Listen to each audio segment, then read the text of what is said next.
La spiruline, bienfaits et dangers, ce qu'on ne vous dit pas. La spiruline a tellement été présentée comme un aliment miracle qui guérit tout ou presque, qu'on peut se poser la question, qu'est-ce qu'il en est vraiment derrière tout ça? Alors spiruline, aliment miracle, vrai ou faux? On fait le point dans cette vidéo.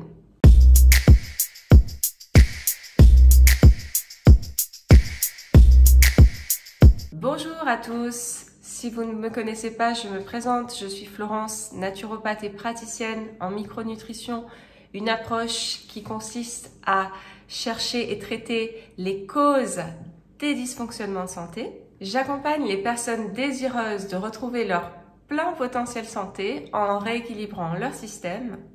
Vous en saurez plus en allant voir mon site. N'oubliez pas de vous abonner pour recevoir les prochains sujets. Vous êtes également invité à rejoindre ma lettre d'information où vous aurez un e-book en cadeau d'inscription.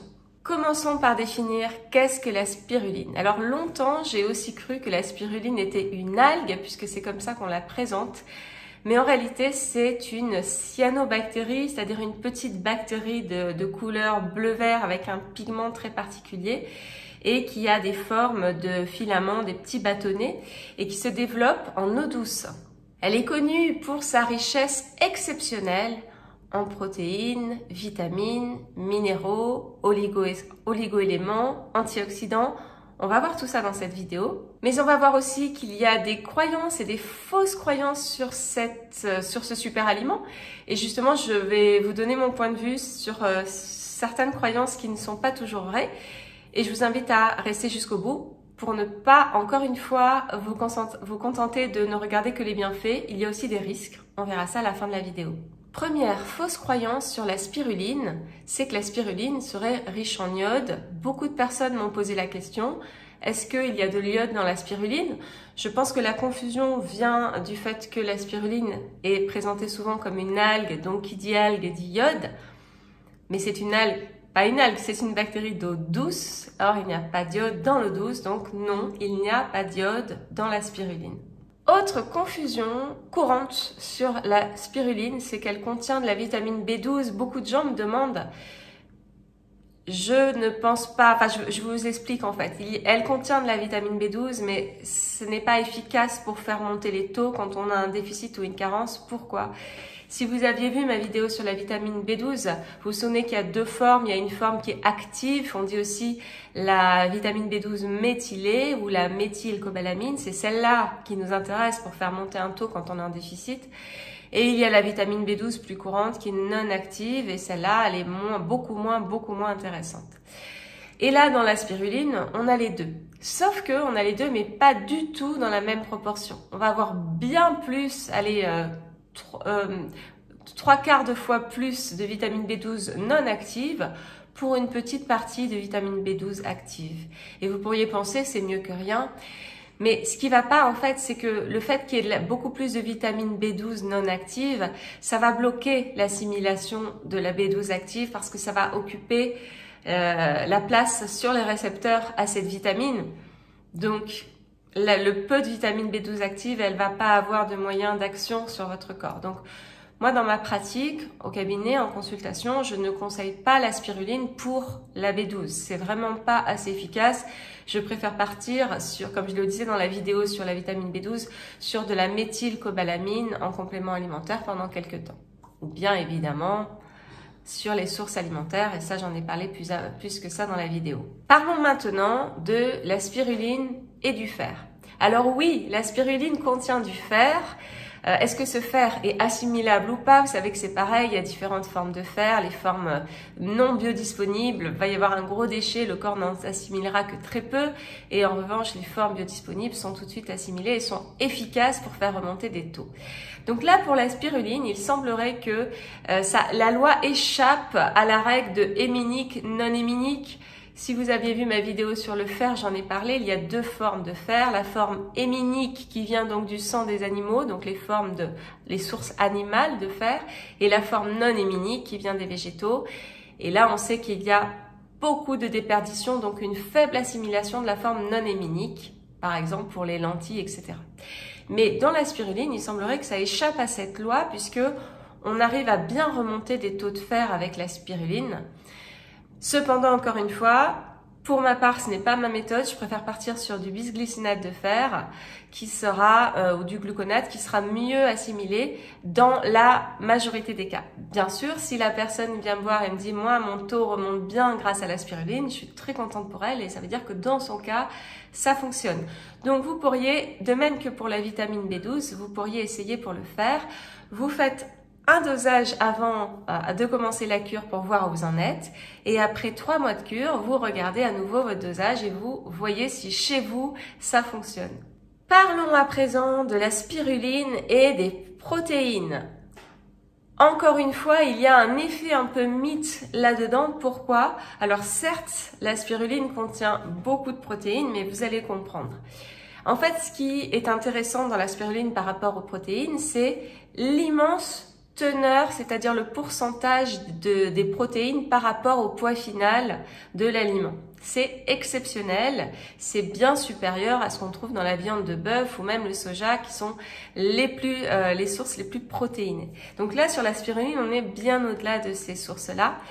Mais vous savez que la spiruline, c'est léger. Donc si vous en prenez quelques compléments alimentaires ou des paillettes dans vos aliments, c'est léger, donc ok, il va y avoir une grande teneur par rapport au poids, mais au final, est-ce que vous croyez vraiment que ça va vous permettre de combler vos besoins quotidiens en protéines? Eh bien non. Donc attention avec ça, ça contient certes beaucoup de protéines, mais ramené à son poids, ça va pas être énorme. Ce qui est le plus intéressant dans la spiruline par rapport aux protéines, c'est la qualité des acides aminés. Les protéines, ce sont il y a plein d'acides aminés possibles dans les protéines et certaines parties d'entre eux sont les acides aminés essentiels, c'est-à-dire ceux que le corps ne sait pas synthétiser et pourtant dont il a besoin pour bien fonctionner. Et la spiruline apporte les 8 acides aminés essentiels. Donc pour cela, c'est très intéressant pour la qualité des protéines, pour être sûr qu'on n'en manque pas. Et c'est intéressant surtout pour les végétariens ou véganes ou celles et ceux qui consomment peu de sources de protéines. Donc là, effectivement, ça va permettre d'enrichir son alimentation, mais il faudra en manger quand même en conséquence, au maximum de la dose conseillée sur le produit que vous achetez. Et donc, ça va vous permettre d'être sûr d'avoir tous les bons acides aminés. La spiruline et la vitamine A. Alors on entend pareil, on lit, on entend beaucoup de choses, comme quoi c'est très riche en vitamine A, c'est très riche en bêta-carotène qui est la provitamine A. Et si vous avez écouté ma vidéo sur la vitamine A, vous vous souvenez que je vous avais dit encore une fois qu'il y a cette forme non assimilable de vitamine A qui est le bêta-carotène qui est censé se transformer en vitamine A sous forme de rétinol, c'est celle-là que votre corps va utiliser. Or, la conversion de bêta-carotène en vitamine A sous forme de rétinol n'est pas systématique, loin de là chez les gens. Il y a plein de facteurs limitants à cette conversion et donc ce n'est pas garanti. Ça veut dire que chez plein de gens, ça va fonctionner. Ils vont prendre tout ce bêta-carotène et ça va bien leur donner de la vitamine A. Mais chez d'autres, ça ne va pas se transformer. Et donc, on n'assurera pas son taux de vitamine A avec la spiruline. Spiruline et minéraux. Alors là, oui, c'est très riche en magnésium, en manganèse, en zinc, en chrome, en phosphore, en potassium, en cuivre également. Donc là, pour le coup, on se dit que si on fait une cure de spiruline, on va faire une cure de minéraux. Et il y a aussi d'autres vitamines, je peux pas tout énumérer, il y a de la vitamine K, la vitamine E, des vitamines du groupe B, donc il y a plein de choses, donc on peut faire une cure comme ça. Là, je dis oui, pas de problème, sauf si vous comptez dessus pour combler une carence en magnésium. Là, ça va pas marcher, c'est pas suffisant. Encore une fois, je vous renvoie à ma vidéo sur le magnésium pour comprendre quels sont les signes de manque de magnésium et comment y remédier. Spiruline est antioxydant et donc anti-inflammation. Alors, la spiruline a cet avantage, c'est de contenir de la phycocyanine qui est un pigment hautement antioxydant. Qu'est-ce que l'oxydation dans le corps? C'est la production de radicaux libres, c'est-à-dire des molécules qui font des dommages sur nos cellules. Et ça se produit pour plein de raisons, mais ce qu'on appelle le stress oxydatif ou le stress oxydant, c'est quand il y a trop de production de radicaux libres contre pas assez d'apport d'antioxydants. Donc c'est très bien pour protéger nos cellules, pour éviter l'inflammation, donc un effet anti-inflammatoire, pour éviter l'accélération du vieillissement, donc un effet anti-âge. Donc là-dessus, la spiruline est intéressante. Encore que, vous allez voir, il y a encore une fois des mensonges ou des présentations un peu fallacieuses sur Internet, c'est que les fabricants peuvent vous dire qu'il y a X teneurs de phycocyanine dans leur spiruline, donc ça paraît extraordinaire. Mais le problème, c'est qu'ils calculent cette teneur plus sur la spiruline avant qu'elle soit déshydratée, donc sur la teneur fraîche, et forcément la teneur est bien plus importante comme ça, mais une fois qu'on a déshydraté, la teneur n'est pas la même. Donc ça sera ok pour l'antioxydant, mais peut-être pas à la hauteur de ce que vous pensiez. Et puis, n'oublions pas qu'il y a d'autres façons, bien évidemment, d'avoir des antioxydants, à commencer par l'assiette, les couleurs, les épices, etc.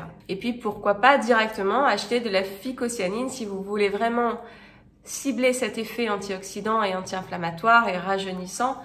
Ok, mais à ce moment-là, à la limite, achetez-vous directement de la phycocyanine, ça se vend maintenant directement.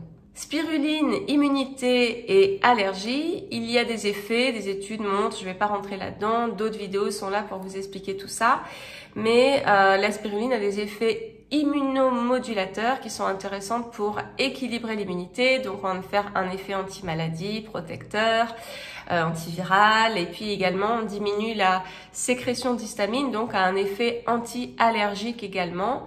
Tout ça est fort intéressant. Et puis il y a une promesse souvent décrite par les fabricants comme quoi la spiruline va vous détoxifier des métaux lourds. Et alors là, je vous dis, grande prudence avec ça. Parce que la spiruline a un effet chélateur, ça veut dire qu'elle va... Vous avez les toxiques, les métaux lourds, le mercure, le cadmium, le plomb, d'autres toxiques, des pesticides, etc. Donc la spiruline va avoir un effet d'agripper ces molécules, de les fixer sur elles et donc de les transporter vers la sortie. Donc c'est ce qu'on appelle l'effet chélateur qui détoxifie des métaux lourds. Ok, sauf que, réfléchissons ensemble, si elle s'agrippe aux toxiques dans votre corps, elle s'agrippe également aux toxiques et métaux lourds dans l'environnement dans lequel elle a été cultivée. Or, vous savez que la spiruline est un effet quand même de mode puisque tout le monde en parle et donc il est cohérent et logique et naturel que beaucoup de fabricants se lancent dans ce business et ne soient pas toujours aussi scrupuleux en termes de précautions sur la pureté de l'environnement de leur spiruline. Donc, ne sachant pas trop celle que vous achetez, vous allez non pas vous détoxifier, mais vous intoxiquer en métaux lourds puisque vous allez absorber quelque chose qui aura absorbé tout ce qui ne va pas dans son environnement. Alors là-dessus, donc vraiment, soit vous évitez, soit vous allez vraiment choisir une spiruline dont vous êtes sûr et certain qu'elle est propre, qu'elle n'a pas de pesticides, de métaux lourds, d'additifs, etc., etc. Et pour ça, vous choisissez un laboratoire qui est qui s'engage vraiment dans tous ces labels de pureté, etc.